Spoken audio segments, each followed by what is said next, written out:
आप मूर्ख हो, आपने क्या सनातन पद्धति पढ़ी नहीं है, आपने दूसरे धर्मों की किताबें पढ़ी हैं, आपको हमारी पद्धति के बारे में जरा सा भी ज्ञान कुछ है ही नहीं, तो आप इस प्रकार की बातें करेंगे तो मूर्खता के।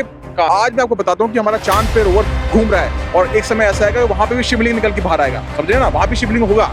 कहां पे? चांद के ऊपर।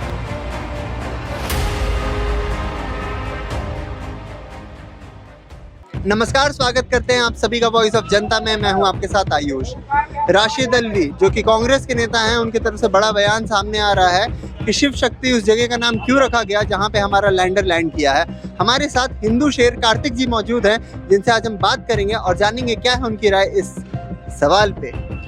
देखिए ऐसा है, ये चाटुकर्ता की राजनीति करते हैं, इन्होंने कभी सनातन पद्धति को पढ़ा नहीं कि शिव और शक्ति क्यों। शिव और शक्ति इसलिए क्योंकि इस पूरे ब्रह्मांड को चलाने वाले शिव और शक्ति है, इस पूरे ब्रह्मांड को कंट्रोल करने वाले शिव और शक्ति है। शक्ति क्यों?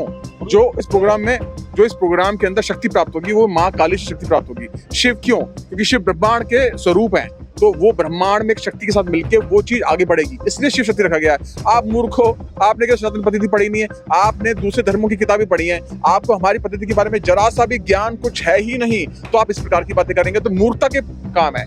क्या नाम बताया इनका आपने? राशिद अल्वी। राशिद अल्वी। अच्छा, विशेष धर्म से आती हैं आप। अगर आप विशेष धर्म से आती है तो भाई साहब पहले हमारे धर्मों के बारे में पढ़िए। मैं तो कुरान पढ़ता हूँ, मैं कुरान का पूरा अध्ययन कर रहा हूँ, उसकी बारीकियों के बारे में पूरा विस्तार से बात करूंगा जब मैं उसे पूरा पढ़ लूंगा। आप भी धर्म को पढ़े, धर्म ग्रंथ को पढ़ें और आप ये जान जाएंगे कि 1400 साल से पहले आपका कोई भी चिन्ह इस पृथ्वी में मौजूद नहीं था। आज मैं आपको बताता हूँ कि हमारा चांद पे रोवर घूम रहा है और एक समय ऐसा आएगा वहां पे भी शिवलिंग निकल के बाहर आएगा, समझे ना, वहां भी शिवलिंग होगा। कहां पे? चांद के ऊपर। तो हमारे धर्म के बारे में बोलने से पहले आप अपने धर्म के बारे में जानिए। कैसे? आपके जो मोहम्मद थे उनके बेटी किसने मारा? मुसलमानों ने।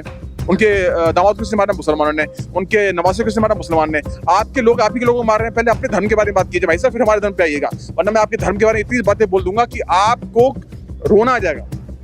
आ जाएगा। और आप कह रहे हैं कि चांद पे शिवलिंग मिलेगा, ये आप किस आधार से कह रहे हैं? मैं इस आधार से कह रहा हूं कि अगर पूरी पृथ्वी पे कोई इंसान ध्यान में बैठ जाए, 25 मिनट का ध्यान कर ले, किसी भी भगवान का कर ले और ध्यान में आपके सवाल पूछो, आपको जवाब नीचे दिमाग में उतर आएगा। ध्यान में इतनी शक्ति होती है। तो मैं पिछले 20 साल से ध्यान कर रहा हूँ और ब्रह्मांड की छोटी मोटी गतिविधि क्या हर चीज के बारे में मुझे जानकारी रहती है यहीं से बैठे बैठे, पहली बात। और ये बात शिवलिंग क्यों मिलेगा? क्योंकि भैया शिव जी के रूप है, पूरी पृथ्वी शिव जी के रूप है। ब्रह्मा विष्णु महेश ये तीनों ही इस पृथ्वी को चला रहे हैं। शिव जी से निर्माण हुआ है, ब्रह्मा जी क्रिएट कर रहे हैं, इंसानों को क्रिएट कर रहे हैं, कंट्रोल कर रहे हैं। उसके अलावा विष्णु जी क्या कर रहे हैं? पाल रहे हैं। वो आपको भी पाल रहे हैं, सभी धर्मों को पाल रहे हैं। कौन? विष्णु जी।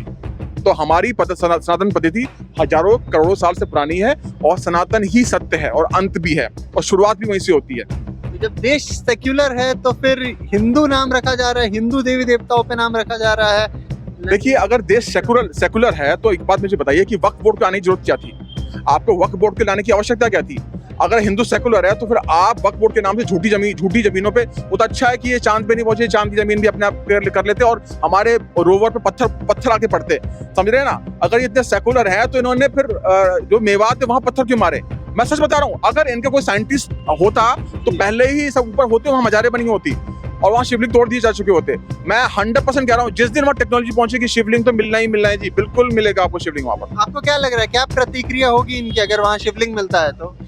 ये तुरंत चोला चेंज कर देंगे, सब सनातनी बन जाएंगे।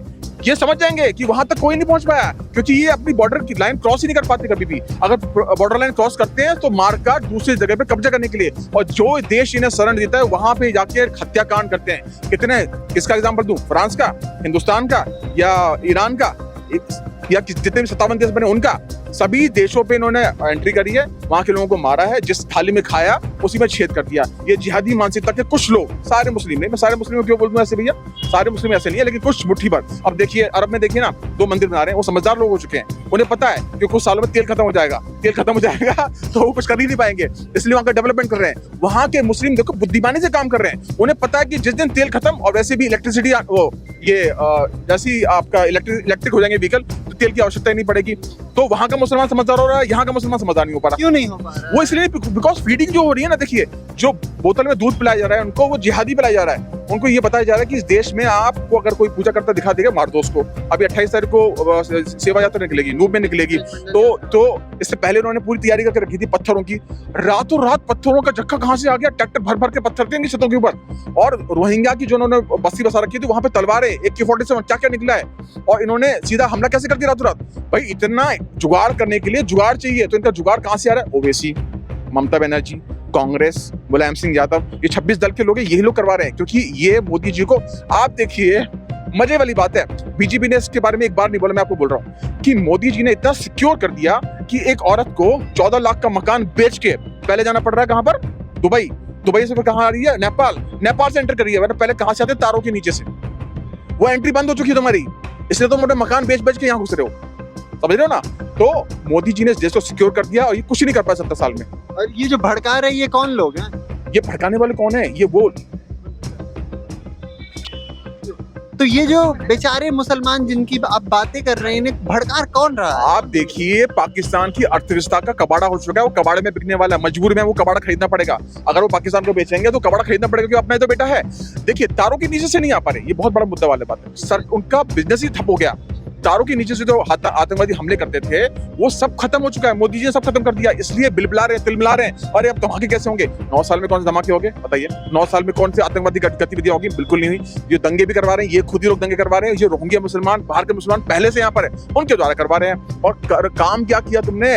पानी मोदी जी दे रहे हैं, मकान मोदी जी दे रहे हैं, सड़क मोदी जी बना रहे हैं, राशन मोदी जी दे रहे हैं। उसके अलावा अगर आप बात करें एजुकेशन, कितने सारे इंस्टीट्यूट बन रहे हैं, मोदी जी दे रहे हैं। दवाएं मोदी जी दे रहे हैं, सब कुछ मोदी जी दे रहे हैं। तुमने 70 साल में क्यों नहीं किया?